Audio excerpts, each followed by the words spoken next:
Today I'm speaking with Giulia Granato.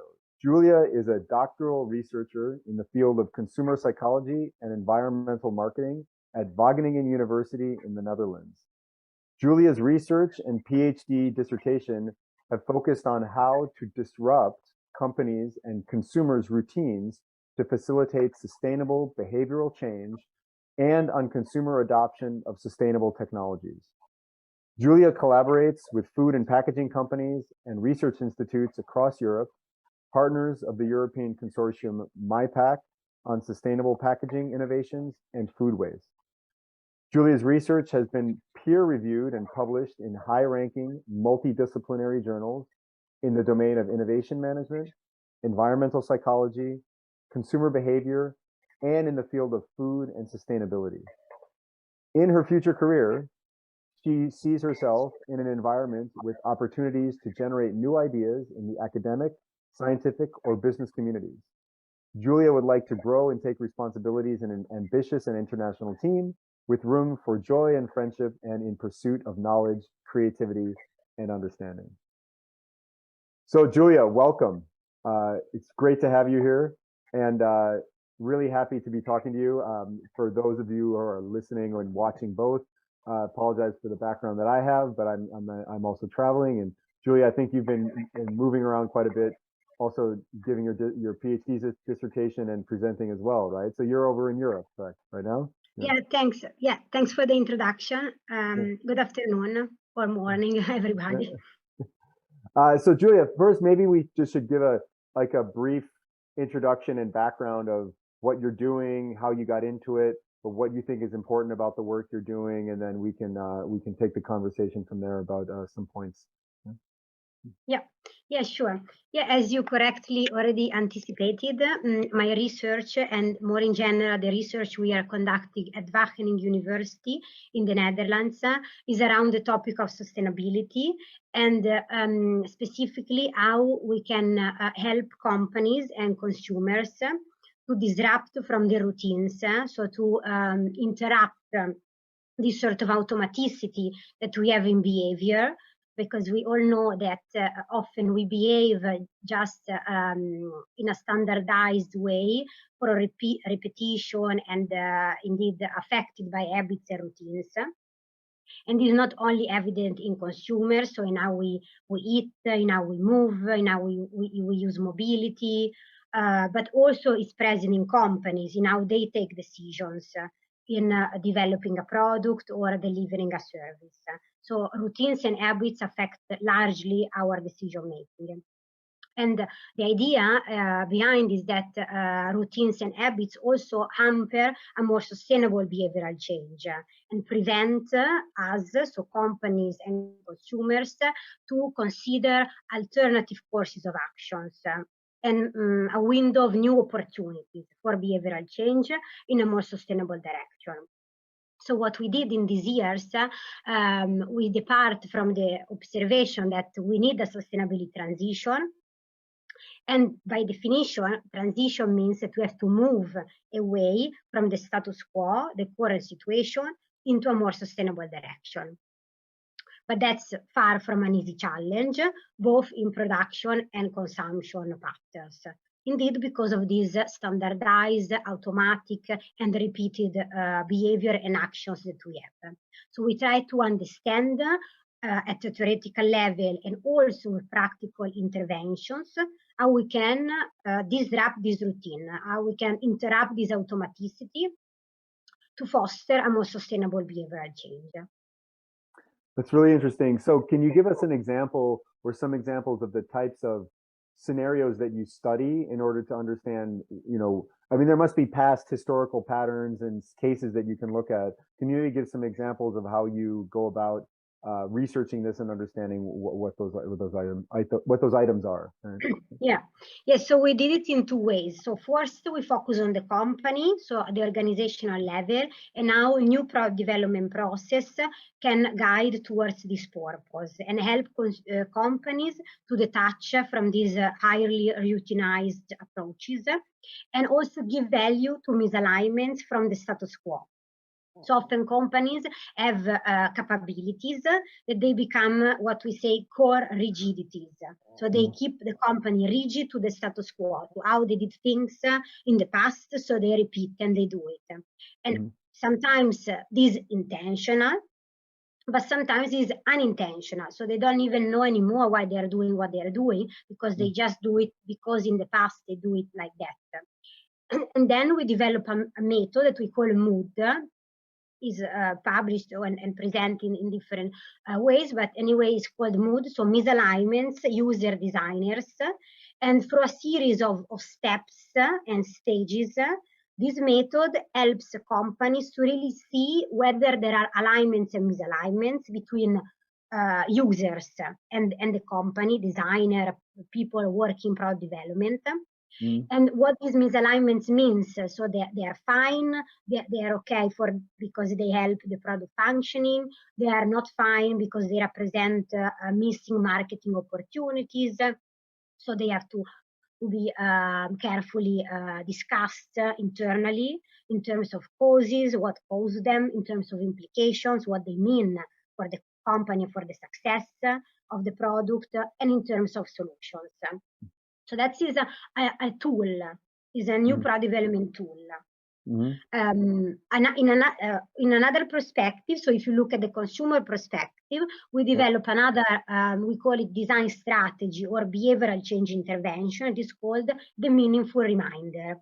And this intervention, the basis, the assumption behind is that an innovation or a product or a new product to be recognized need to have an element that is a reminder. So basically remind consumers about the distinctiveness, newness of this new technology, but also interrupt then this automaticity, this business as usual, the shopping as usual, no? This automatic flow. And then it needs a meaning provider, so another element that then recreate this flow and convey the intended meaning. For example, if you are a company that are producing a new packaging to have a more sustainable impact, so you want to change your conventional packaging with a more sustainable packaging, for example, from plastic, you develop a biodegradable and compostable, recycle, and so on, as many companies nowadays are also doing, then you have to be sure that you include this meaningful reminder. So the strategy is something that functions as a reminder, so that can disrupt this flow and remind about the newness, that the package is actually different and new compared to the one before, and also meaning provider, so something that is able to effectively communicate the intended message, so the higher sustainability in that sense. So it's interesting. It's kind of like a two-way symbiosis between the consumer and the company producing the product. Of course, if you're talking about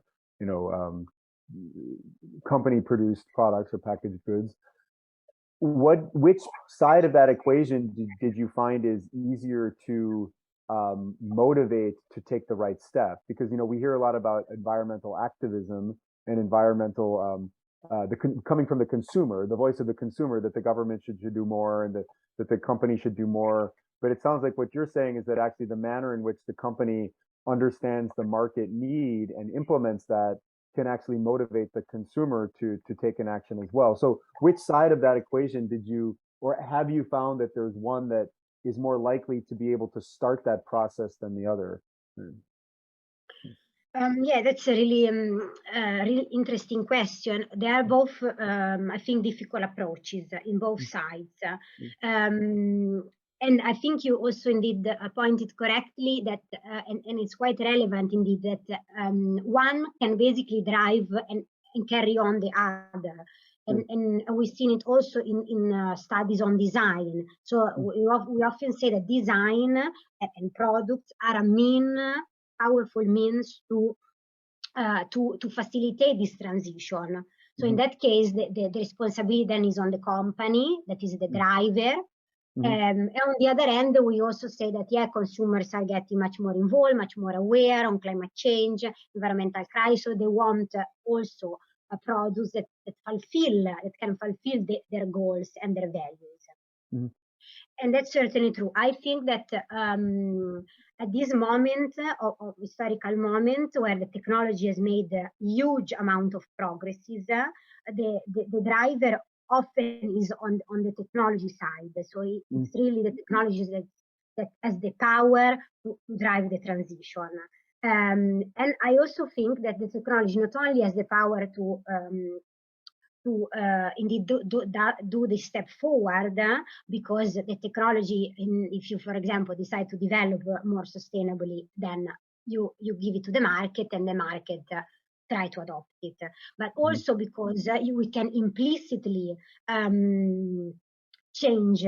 We can make a change implicitly, not necessarily explicitly, but even implicitly foster and help consumers to become more sustainable. There are many examples of how design managed to not even manipulate motivation, not even change motivation of people, not mm, even change ability, so with awareness, competence building, but just through opportunity. So increasing the opportunity space mhm. to recognize sustainability, to integrate sustainability in their decision making as a potential value, and then implicitly to act more sustainably. Mhm. And there are many, many examples. One example is, I make it this one because it's quite easy, and also because now you are in a hotel room, so now it came to my mind. But there are studies that they installed this item in showers in hotels, Mhm. where basically they show a polar bear that slowly lose the ice, Mhm. or is standing on ice, and slowly this ice is melting. Mhm. More you're using the water, so longer you have the shower, then Yeah. this bear will find himself with no ice.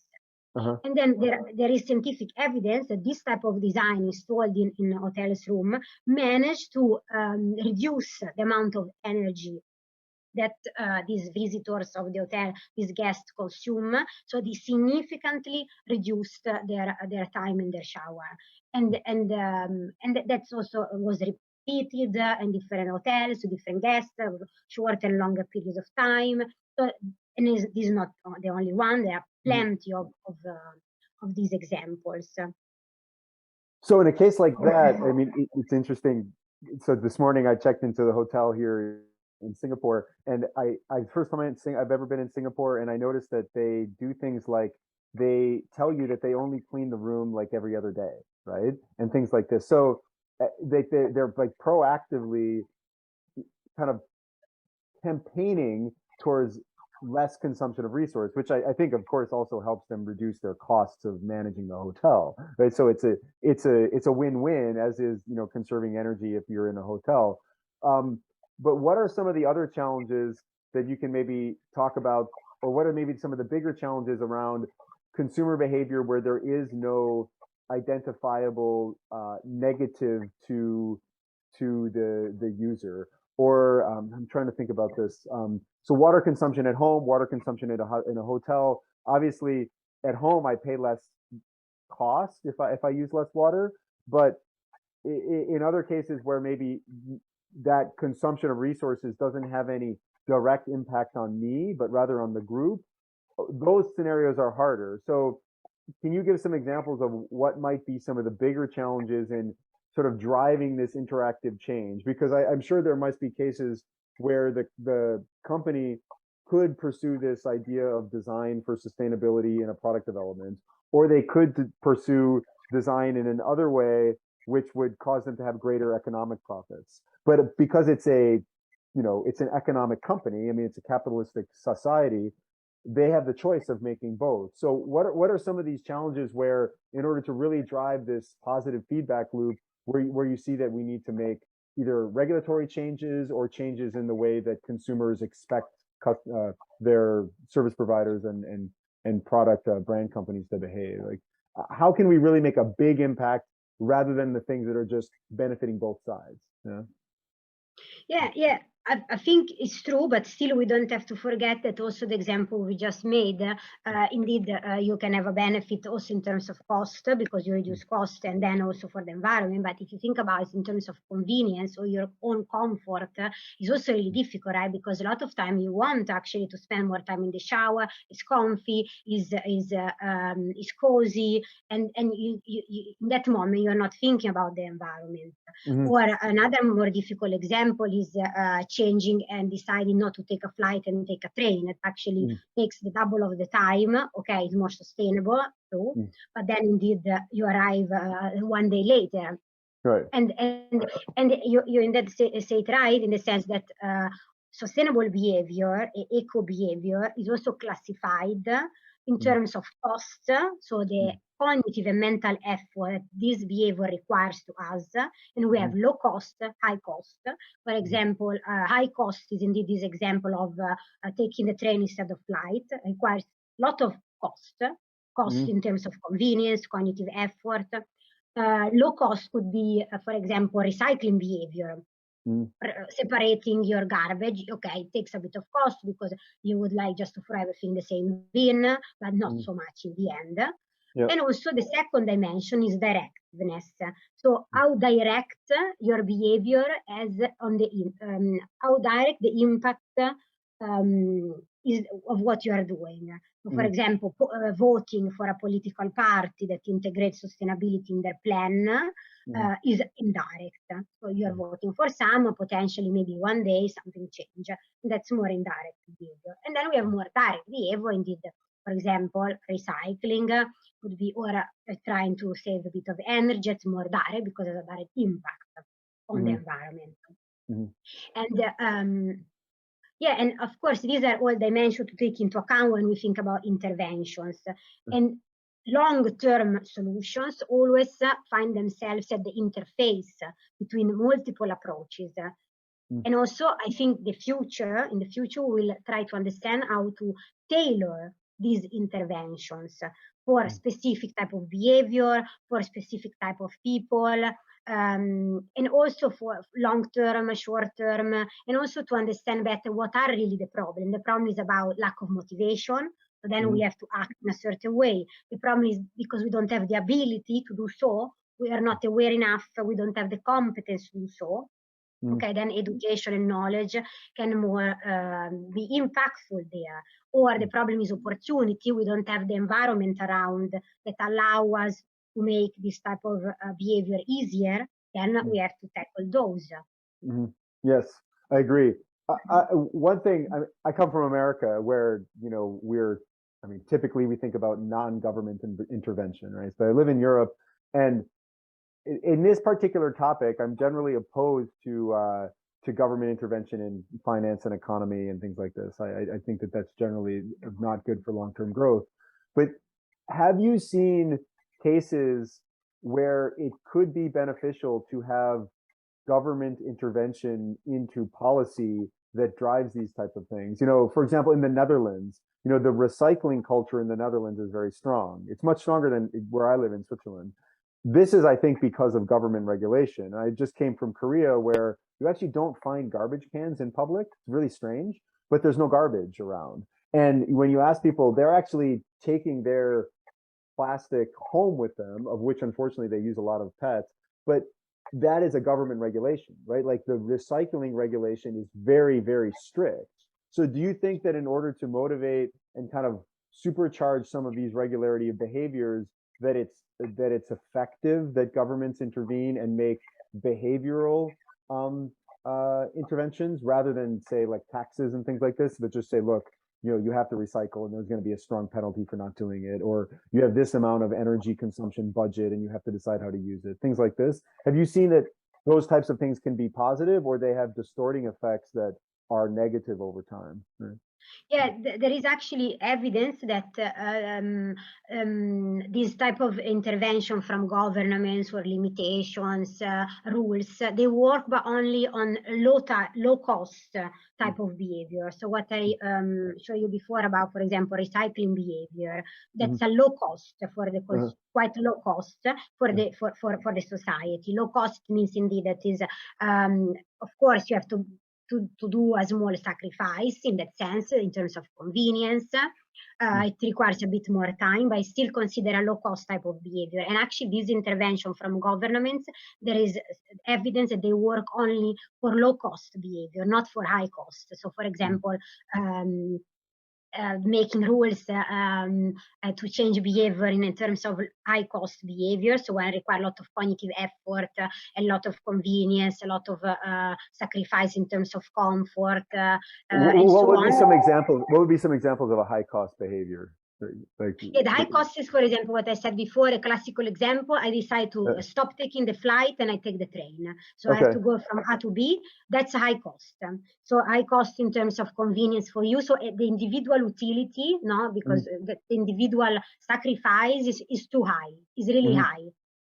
Especially, of course, in this moment of time. Then maybe in the future, the flight will be super fast. The train, sorry, will be super fast. Then is a different. But nowadays, this is a typical example of high cost behavior. Okay. And those behaviors, you cannot really change them with intervention, governmental rules, regulation, restrictions, taxes. At least what we know until now is that you can tackle more through increasing motivation of people. So it has to be like sort of an internal motivation, like not an education. external. Yeah, like education of the impact. Yeah, education, knowledge, awareness. So that comes internally, because it's really difficult if you do it from external parts, such as indeed the government. So if you put me a tax, or if you let me pay more, or if you restrict my freedom in that sense. In the end, it's really difficult to solve this problem in this way. Yeah, it's interesting. Growing up in the in the 80s and early 90s, I remember the cigarette concerns in the United States. You know, it's like when they had these cases that the cigarette companies were putting nicotine in the cigarettes and things, and the incidence of smoking cigarettes went down considerably, and it's much lower. It's certainly much lower than it is in Europe. And like there's a lot of casual smoking in Europe that I find, but they definitely raised taxes on cigarettes, but they also kind of just started educating and beating it into in schools at how much you would die, like how killer cigarettes were and things like this. And perhaps this is this the kind of example what you're talking about, where that kind of, you know, the individual believing that change in behavior is their benefit, even though it's a high cost. If you're addicted to cigarettes, that's a very high cost to stop, right? To stop smoking. Yeah, it's true. The fact is that sustainability is put really an extra challenge to that, because indeed it's true that there are quite some similarities. Changing behavior in general can be in sustainable direction, in health direction. But the problem is that with health, the benefits for the individual are usually much more evident, much more visible. You have families, friends, people around you that got diseases because of cigarettes, so you feel it next to you. The problem with sustainability is that sustainability is what we call credence attribute. It means that you can only believe it. You cannot assess by yourself whether something is more sustainable than something else. You just have to believe it. And you cannot see. It's really difficult, if you think about, to see the sustainable impact of what we are doing. Of course, there are documentaries that go to Antarctica and they show us the problem, and it will be devastating, and then they say in 2050, yes, but it's difficult to see. Imagine if we could see with our eyes the impact of CO2 emissions. Imagine that from one day to another the sky gets red or brown. Then you could see it, and then I think we would react to this problem much differently than now. The challenge of sustainability is really centered around this credence act. You cannot see, it's not visible, and humans have difficulties to imagine so much in the future. Yeah, and they have trouble. I think human beings have trouble assessing small changes over time, right? Like, so like if you oftentimes you see people that like live in the mountains or they live in nature and they remember a time when they were children and they reflect on this. But I think for the most part, when you have only very small interactions with these signals that might signal climate change or whatnot, you just get so adapted to it because it happens over a very, very long period of time. And so it's difficult for you to even grasp that it's happening on a daily basis, right? Yeah, because you don't see, unless indeed you have a job or you live so in contact with nature, and then you really see it, that the level of your rivers are constantly increasing, and then you have constantly problems in your surrounding. But otherwise, it's really difficult to see. And for this reason, sustainability put an extra challenge that is nothing compared to health, for example. This also explains why it's so difficult to be sustainable. So what did your research, have you found any factors that would, be available to meet that challenge? I mean, I see what you're saying. Like there's definitely, it has a lot of similarities to things which as a human society we've conquered before and fixed before, but it also has some additional magnitude of the problem, right? So have you seen that there might be some things that can be done that would continue to accelerate, what we're seeing in terms of the awareness of it? Yeah, there are multiple approaches, and I think researching in consumer behavior, consumer psychology, environmental marketing is so important for this reason, because we really need not only the technology, but we need to carry this technology hand in hand with this intervention, how to better communicate this technology, how to facilitate adoption, how to change behavior of companies and also of us. Of course, there are many interventions from different perspectives. Indeed, as I said before, increasing opportunity space, ability, conveying ability, try to build up competence and motivation. One, I think, and many of these interventions also center around the what we call it construal level principle. So the idea that our mind often think in low level construal. So we tend to, as humans, think about here and now. So my immediate gratification instead of the gratification in a long run for society in general. And this is how we are. There are also some evolutionary reasons because we are how we are. Because for survival, there is one theory that indeed says that for survival, we need to have this focus on here and now. But it's possible to change. And indeed, it's possible to change with this intervention that often reframe sustainability, not as a benefit only for the society, for the future, for your grandchildren, but also for you. So put sustainability, I would say, more closer. So there is this psychological distance we have with sustainability. We feel distant psychologically. So we try to reduce this distance and make it closer. So make it more useful for the here and now. For your also immediate gratification. You can do that, for example, reframing the idea that sustainability is not all the time about asking sacrifices in terms of individual sacrifices. So it does not necessarily mean that your individual utility has to be reduced, has to be compromised. So to frame sustainability in a way that can help you as individual, also here and now. And there are multiple interventions for that, and indeed to reduce a bit this psychological distance.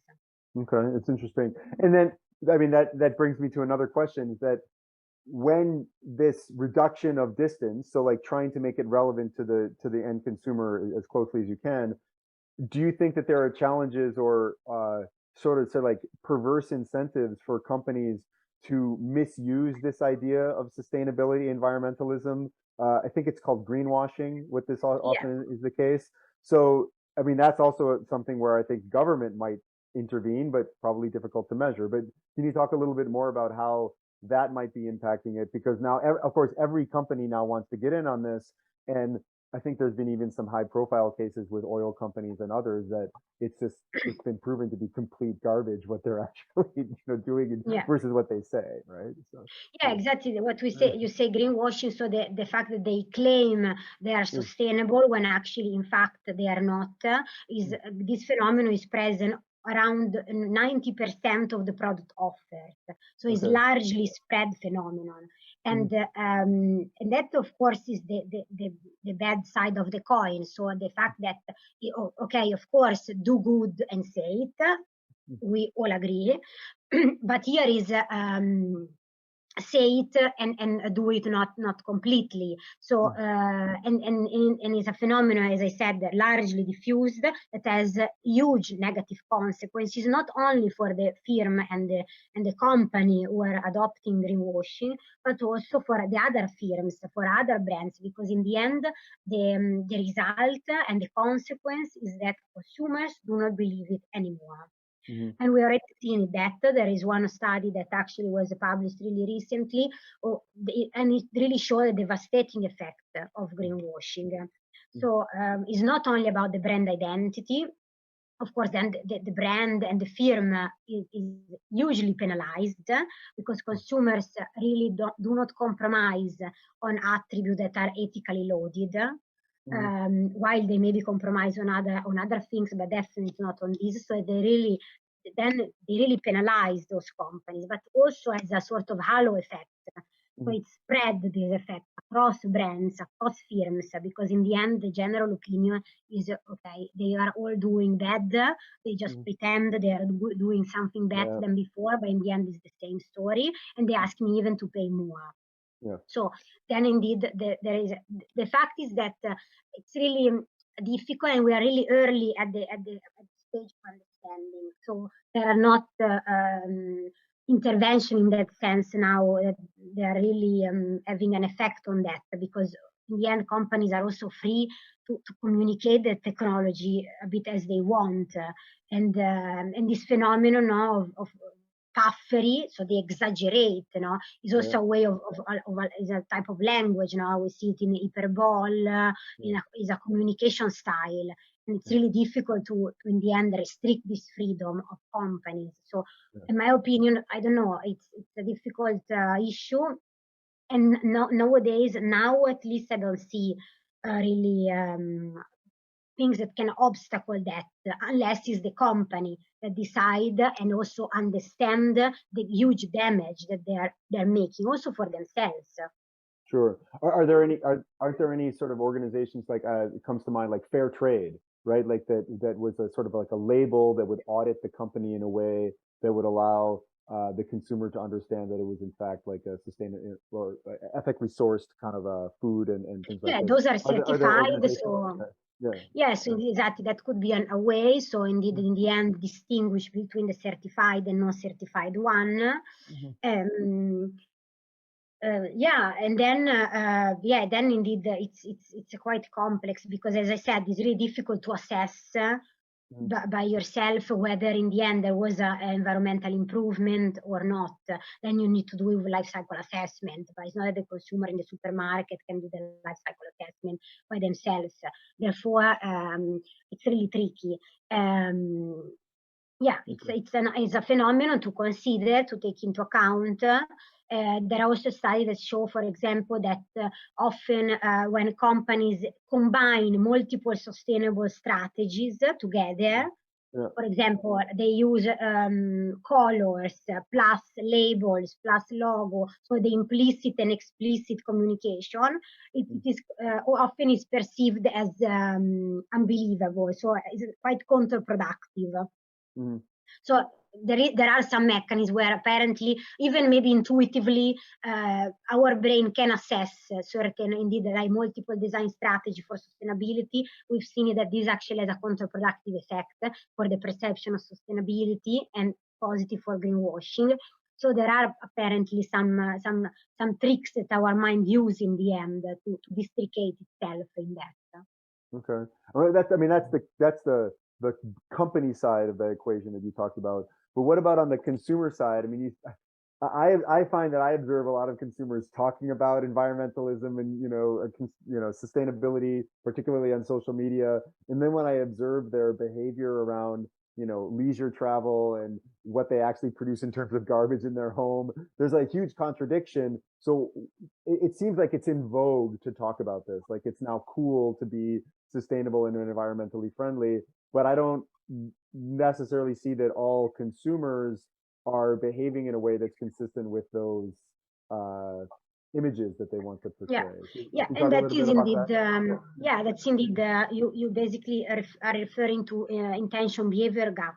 So there Yeah. is a gap between your intention, how you would like to behave, and then how you really behave in practice. So there is a Mhm. gap, and that in the exactly this the intervention and the scientific research are centered around this gap. So try to understand how we can close the gap or make it smaller. Mhm. One, I would say, line of research that also seems quite effective is the one that try to change behavior in an automatic way, sort of implicitly, without that consumers really have this information processing that really consciously process this information a bit more automatic and basically you do it because it's sort of the design made you do it, you don't even realize that you did it. Yeah, yeah, yeah. And it is there are also indeed they call it implicit design, no? And then like how technology can implicitly sort of induce a behavior, no? Like they call it also nudging intervention. So basically I direct a behavior in a sustainable direction, usually in a desired direction for society, without restricting freedom of choice, but also without interfering with your motivation, with your intention, with your really cognitive process, really subtle and implicit. I don't, nudging usually does not even build competence, does not even increase awareness because awareness is actually the same as before. So, and nudging intervention are quite effective, not only in the sustainability domain, we've seen many also in the health domain. For example, quite a funny case was that basically municipalities to make sure that that people do a certain amount of steps every day, that they walk, that keep themselves active for their health, they decide to the elevator is still there, so you can still choose to use the elevator. But for example, not supermarket, but all the big halls where they sell a lot of things, or in the underground metros, they made the steps, the stairs, as like a piano. And then when you walk there are this sort of piano music that you can play while you walk. And just because people find it funny, they want to try this music, they have a bit of a funny moment in their day, then they notice that people will start using more the stairs. Considerably more than before. So then you have a significant impact in that sense. But consumers were not even aware of that. They just decide, oh, nice, the stairs, let's take the stairs, because they were depicted with this idea of piano music. There are many, or for example, in sustainability, they made in Amsterdam, in the parks, they made these bins to throw away things, and they installed in the bin a super easy mechanism to make a sound like, ooh. When you basically throw something in the bin, there is a noise, like a sound. And they noticed that people visiting the park, they started to throw away more their garbage in the bin instead of leaving it on the grass or on the canal of Amsterdam, for example. So, and there was no awareness at all. Like, it's not people really processed, oh, there is a bin as a sound, wow, let's try, then so I behave more sustainably. No, it really happened automatically. Well, it's because they're looking to have fun, and it's kind of something interesting. Yeah, it's also called fun theory that actually try to explain this phenomenon. It is really simple, and you can indeed, there is a technology that costs €2. You can implement it everywhere, but of course there are different scales of interventions. And why do you think it's so hard for us as humans to behave in the sustainable way? Like, I think I find it's interesting that there's always all these parallels made to like native societies that they like used every part of an animal and they were like respectful of the herd and things like this. But of course, that's what we observe. But at the end of the day, they had to use every part of the animal that they were able to kill. And probably it was very difficult for them to kill an animal at all. So that they may have been forced into this situation, obviously, rather than using some sort of predefined idea that they were being, of course they didn't understand they were being sustainable, that didn't cross their mind. But is there something about us as humans that makes it so difficult for us to um, kind of just like be conservative in what we consume and what we do and what we use, right? It just doesn't seem like it's something that comes naturally to the average human, or is that driven by the society we live in, like this, aspiration to be like superstars that have lots of money and consume a lot and have fast cars and things like this? Like, do you think it's part of our biology and our psychology, or if it's more a part of our environment, why it's hard for us to do this? Yeah. Yeah, it's always the big debate indeed. Yeah. Um, Definitely both. There are some explanation, or maybe better to say theories. For example, one about Mill, that he thinks and states that there are some evolutionary reasons why humans have difficulties in being sustainable, because indeed we need to focus on individual utility for survival. But on the other hand, if you think about it, it's a bit paradoxical, because in the end, also for our own survival, we also need to take care of the environment, because otherwise we get extinct. So could be also seen it in two ways, but actually the predominant view is that we are sort of genetically programmed to think for ourselves, for our utility, for the here and now. And actually there are research that say that under period of uncertainty, humans are less sustainable. Because the idea is that basically we live in a continuum, shifting between focusing on the immediate and the present, so trying to really find a way to live that focus on the present, so we really focus on here and now, and on a continuum that try to also think about long-term results and what is the best for the future, also for us in general as a species. And we shift in this continuum.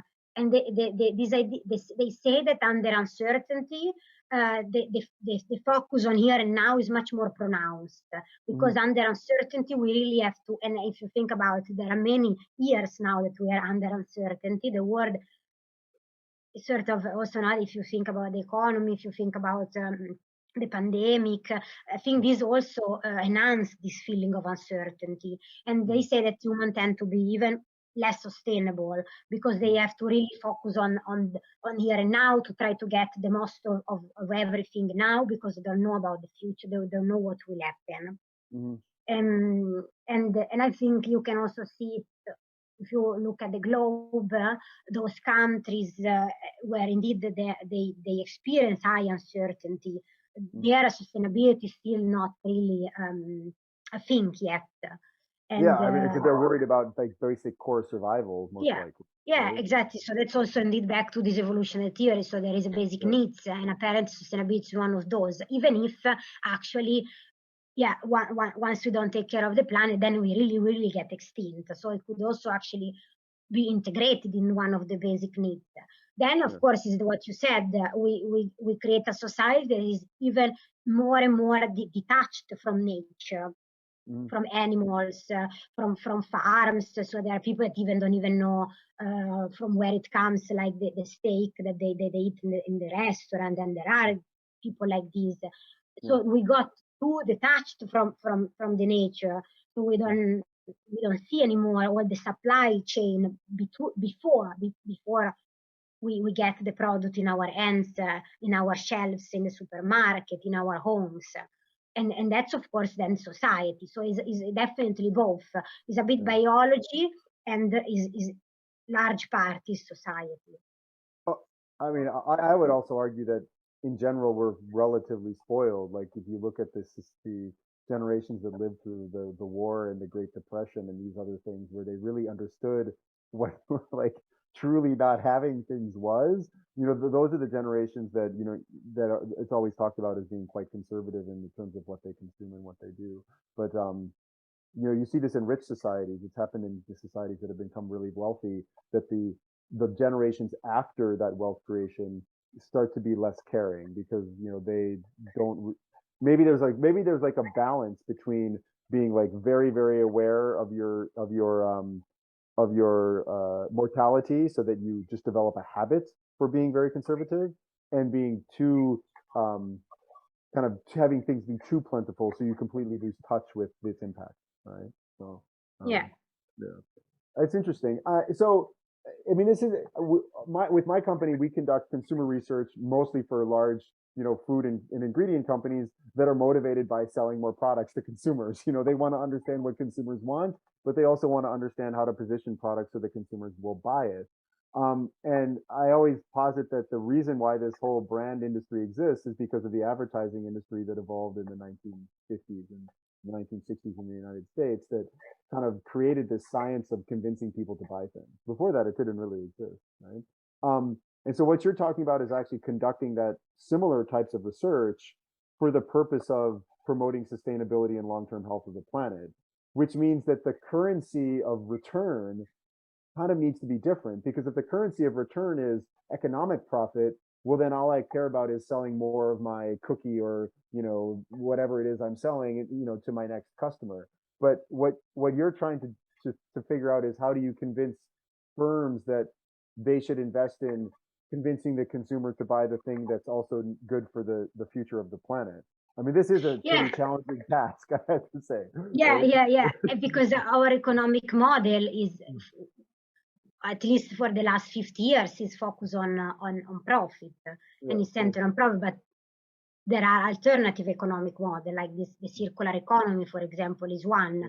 And I think, and is also evident already now, these alternative economic models are getting much more popular. And because in the end, we always say to have a sustainable development, or maybe I would say even now to have any form of development, because otherwise really we get extinct in 2050. Because I also went to different conferences recently, and the situation is quite worrying. So we can also decide not to think about it too much, because it's quite depressing. But I really there was like the Nobel Prize of Oceanography, and they are modeling this effect of rising oceans, and it's really devastating. Maybe they even say maybe there is something as being too late. So anyway, I think that this indeed, the economic model that we have now is basically centered on profit. But the other two P that we say, one is profit, the other is people, and then is planet. And sustainability does not mean that profit does not come into place anymore. Sustainability is around profit, people, and planet. We keep these societal needs, economic needs, and environmental needs together. So I think that if someone has this misperception that sustainability is not about profit, is not true. Sustainable development is about profit, people, and planet. So, and then it's centered on that, because of course, otherwise, it's not debate that we cannot even do anything. So the needs of the organization, the needs of the company, the needs of the people. So in also producing in a way that is labor compatible with human rights, and also the planet. That's that. We call it 3 pillars of sustainability. So it's not a sustainability ask for a trade-off in that sense. It's part of that. Sure, it's basically, in a nutshell, it's kind of about getting the investor community and also the consumer community to value the long-term health of the company that's selling the product, rather than only the profit. Have you run across any research around this, like say looking at capital markets? Because capital markets value companies normally on their long-term cash flows and long-term perspectives, not just on their today's profit, depending upon the stage of development of the company. Yeah, there is also like they might say, well, look, in 50 years, this company is going to be out of business because of the way they operate. So therefore, I'm going to penalize them by selling their stock. And this would cause management potentially to react to that input. Right? Yeah, definitely that, and also the fact that there is also some model that try to get profit, for example, not only from the beginning of the chain, but also at the end. So in the end, often when the product is at the end of the life cycle, is thrown away and cannot generate any more profit. So Right. there are models where actually they try to generate profit also from the waste in the end, to Mhm. put it back into the cycle. No, Yeah. University of Delft, for example, in the Netherlands, is really one of the pioneer in that type of models. Mm. So there are also across the world. Now we see also, like, for example, Too Good To Go is Yeah. the app that helps people to buy this package, no, of food that otherwise is wasted, is Mm. generate money, because in the end you go to the supermarket, you take Too Good To Go, maybe extra groceries, so you also consume, and then with Yeah. this product would be wasted, the company, the supermarket get the money. Right. So, and in the end, the users can have a cheap meal, Yeah. then you put it in the freezer so you can still eat it. And Too Good To Go is growing exponentially. It started Yeah. in Denmark and then is having many, many more countries. So Yeah. there are examples of eco design, of circular economy that are working really well. I Mm. think the idea is also that we have to shift a bit the focus on not so much of ownership, but on the service, you know, because in Mhm. the end, a lot of time we actually we are looking for a service. We need clean clothes, so Mhm. clothes that Mhm. are clean, but we don't necessarily need a laundry, a washing machine per person. What we need Mm. is the service, clean clothes. What we need Yeah. is a transportation between A and B to Yeah. move from A B. We don't necessarily need the car, no, Yeah, I think the that's washing fantastic. machine. I totally agree. I think that even in business, I noticed that people often focus too much on like what is the activity that they're going to do rather than understanding what is the goal that I have or the thing I'm trying to achieve and realizing that there might be more than one way to do it, right? I think that that's a really important way of thinking. So anyway, to kind of conclude, what are you looking to do with all of this education now and knowledge you have about these topics, and what are other young people that are coming out of kind of this very different way of thinking than say, this very different way of thinking than when I came out of university, right? It's like when I came out of university was the financial age and everybody was interested in generating value that way. So where do you think is like the best place for people like you or young people that are interested in making an impact to go? Do they go to industry? Do they start their own companies? Do they go back to research? Like, what are the areas where there are the most opportunities and the most way to make an impact in the next, say, 5 to 10 Yeah. years?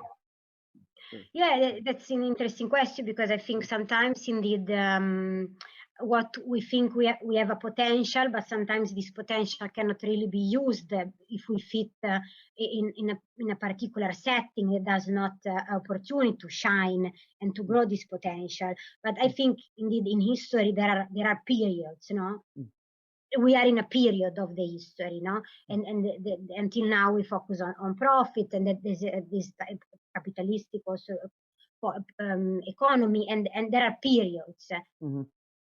and we change. Humans continuously change, and we adapt. And I think nowadays, if we don't integrate sustainability, but it's not me saying it, but is in general, we cannot go anywhere. And companies know, technology knows, consumers know, we know it. Indeed, we hope that is also not too late to realize it. But there are many, many options and opportunities where of good design, of good production, of good working environment. So we are optimistic about it. I think that like a lot of example of good startups, for example, they represent greatly this system of circular economy in agribusiness, in technology, in IT. Plenty of these, and the technology, it will help us to Mm-hmm. be better, to do better. Yeah, yeah. And I think a lot of large companies also getting more interested in bringing in new ideas so they can change their internal culture. I mean, internal cultural change for big companies is a challenge, and it's always a little bit longer time to do that. Look, it's really exciting stuff. I think it's great that your work and your research puts some fact and some specific information against what are kind of behaviors that maybe we don't even understand that we're taking part in every day. And it's really interesting to talk to you, and I obviously wish you the best and hope that you find a place that you can leverage many of these insights. I don't think that they're obvious to much of the world, right? Like they seem very logical, I think, when they're explained, but they're not obvious in a day-to-day to most people, right? Yeah, because I think academia also has to work more and more at the interface with industry. And if we also combine these two, we try to keep each other connected, academia and industry, then we can really reach these long-term solutions to this huge problem. They need multi-discipline, multi-background, multi-interest to take into account. You cannot do it alone. You cannot do it alone in the research. You cannot do it alone in the practical setting in the company. We really need to be at the interface of academia and industry. Yeah, yeah, fantastic. Well, listen, thank you very much for your time. It was great to talk to you. Hope to hear and hear and see more things from you in the future. And all the best with your defending your PhD. Thanks a lot. And finishing Thanks. up. It was really a pleasure. Yeah, thank you very much. Take care. Bye bye. Bye. Bye bye.